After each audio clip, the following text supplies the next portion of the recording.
বাংলাদেশে আওয়ামী লীগকে রাজনৈতিকভাবে নিষ্ক্রিয় বা নিষিদ্ধ করার সরকারি ও বিরোধী তৎপরতা চললেও মাঠের রাজনীতি এবং আন্তর্জাতিক অঙ্গনে দলটির নেপথ্য কার্যক্রম নিয়ে এক নতুন সমীকরণ তৈরি হয়েছে। দলটির ভবিষ্যৎ ও বর্তমান তৎপরতা নিয়ে রাজনৈতিক মহলে এখন চলছে নানা বিশ্লেষণ।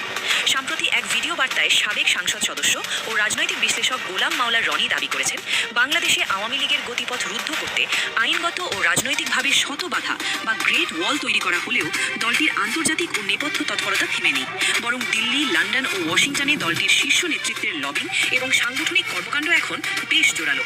সংগঠন বা আওয়ামী লীগ নাই বাংলাদেশে, এই ধরনের কথাবার্তা আমাদের মিডিয়ায় হরহামেশা আমাদের নেতারা বা আমাদের পলিটিক্যাল যারা নেতা আছেন তারা বলেন। আবার অপরদিকে দেখা যায় আওয়ামী লীগের কোনো অনুষ্ঠান বা কোনো প্রোগ্রামের যদি ওরা ইঙ্গিত পায় তাহলে তাদের নিরাপত্তাজনিত আশঙ্কায় তারা কি খুবই উদ্বিগ্ন থাকেন এবং সেটার বিরুদ্ধে ব্যবস্থা নেন। কিছুদিন আগে দেখলাম যে আওয়ামী লীগের প্রতিষ্ঠা বার্ষিকী উপলক্ষে 18,000 বিজিবি বা অন্যান্য প্রতিরক্ষা যারা দায়িত্বে আছেন তাদেরকে মোতায়েন করছে। এখন আমার প্রশ্ন হচ্ছে, সরকার বলছে যে বাংলাদেশের সকল রাজনৈতিক দল সমানভাবে যাতে অংশগ্রহণ করতে পারে সমস্ত কার্যক্রমে, আমরা সেটাই চাই। আবার তারা আওয়ামী লীগের প্রতিষ্ঠা বার্ষিকী উপলক্ষে আপনার আইন শৃঙ্খলার আওয়ামী লীগের জমিয়ে আঁকার মতো এমন কোনো শক্তি আমি দেখি না যে তারা পারবে। সারা বাংলাদেশের 67 জেলায় আওয়ামী লীগের মিছিল হবো, প্রোগ্রাম হবো, মিটিং হবো, সরকার তার এই বাহিনী দিয়ে মনে হয় না যে কন্ট্রোল করতে পারবে। আওয়ামী লীগের প্রতিষ্ঠা বার্ষিকী উপলক্ষে আওয়ামী লীগ তাদের কার্যক্রম করার অধিকার রাখে, সেখানে আমি মনে করি প্রশাসনের বাধাগ্রস্ত করা ঠিক না। প্রতিষ্ঠা বার্ষিকী তো বিক্ষোভ করার কিছু নাই, পুলিশ মিছিলের সামনে আসে না, ওকে ভয়।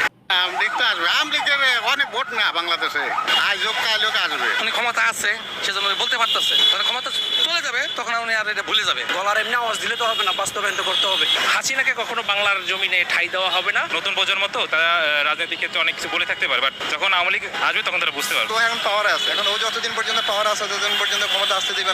আওয়ামী লীগ প্রত্যাবর্তন বলেন, আওয়ামী লীগের ফিরে আসা বলেন, এটা এখন দেশের জন্য জরুরি হয়ে গেছে। আপনি দেখেন সেই 24শে জুলাইয়ের পর থেকে এদেশে কোন অনাচারটা না হয়েছে। যেই বঙ্গবন্ধু বলছে, যেই জয় বাংলা বলছে, তারই হচ্ছে টুটি চেপে ধরা হচ্ছে, তার মুখ চেপে ধরা হচ্ছে। বঙ্গবন্ধু তো কারো একা না, আওয়ামী লীগ তো হচ্ছে এই বাংলাদেশে কিছু মুসলিম মানুষের কোনো দল না, যেখানে হচ্ছে জয় বাংলা বলে স্ট্যান্ড হচ্ছে উঁচু করা হচ্ছে, যেখানে জয় বাংলা বলে কৃষক বলেন, কামার বলেন, চামার বলেন, প্রত্যেকে হচ্ছে ইয়েতে নেমেছে, যুদ্ধে নেমেছে। এখানে তো আওয়ামী লীগ তো বাংলাদেশের প্রথম দল, এবং পৃথিবীর প্রত্যেকটা ওয়ার্ল্ডের প্রত্যেকটা জায়গায় আপনি দেখবেন ওয়ার্ল্ড অ্যানথ্রোপোলজিতে আপনি আওয়ামী লীগ পৃথিবীর সবচেয়ে বড় ঐতিহ্যবাহী দল। আজকে যারা এখানে স্বজনহারা বেদনানি আছেন, আমি তাদের সাথে সহমর্মিতা জানাই, কারণ আমিও আমার বাবা মা ভাই সব হারা, এখন তো ঘর হারা, বাড়ি হারা, সবকিছু হারা। তারপর দেশের মাটিতেও না, এটাই কষ্ট। আমি তো জোর করে করে দেশে ফিরেছি, আবার দেশে আসবো। এটা তো তারিখ যেই বলেছিল যে লাশ ফেলো সরকার পড়ে যাবে। এই আন্দোলনের যত হত্যাকাণ্ড, সেই হত্যাকাণ্ড তো ওরা নিজেরাই করিয়েছে সব। এটা তো সেই বিশ্ববাটপার ইউনূস এবং এই তারেক জামাত এরা মিলেই করাচ্ছে। হয়তো আধা ঘন্টার জন্য বেঁচে গেছিলাম, বেঁচে গেছি বলে আজকে খোঁজ নিতে পারছি, খবর নিতে পারছি। আর সবই হারিয়েছে, আমার হারাবার কিছু নেই। সব ছেলে মেয়েদের বিরুদ্ধে মামলা দিয়ে তাদের সাজা দিয়েছে। আমার বোনটাকে পর্যন্ত মিথ্যা মামলা দিয়ে সাজা দেওয়া, প্রত্যেকের বিরুদ্ধে মিথ্যা মামলা দিয়ে সাজা। আর কত যে শত শত মামলা আওয়ামী লীগ নেতাকর্মীর বিরুদ্ধে।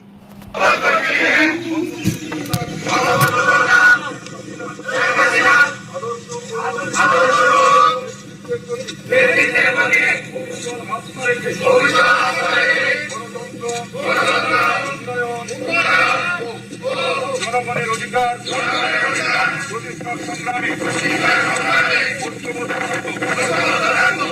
শেখ হাসিনা দেশে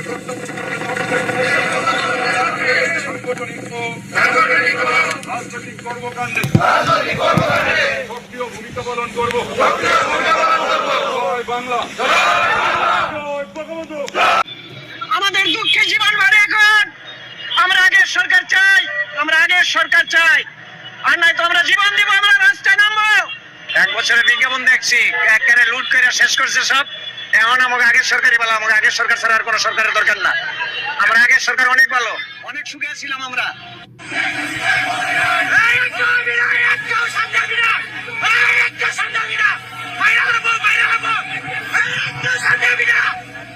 এই জনগণকে চোষা তাদের উদ্দেশ্য। এই সরকারকে যদি আমরা এভাবে সুযোগ দেই, পর আমাদের দেশে একটা সময় সে ধ্বংস করে দিয়ে আবার সে লন্ডনে চলে যাবে। একেই বলে আওয়ামী লীগের নেতা কর্মীদের সাহস। রাজধানীর দুলাইকালে বিক্ষোভ মিছিল করে নিজেদের দুঃসাহস আবারও দেখিয়ে দিয়েছে আওয়ামী লীগের নেতা কর্মীরা।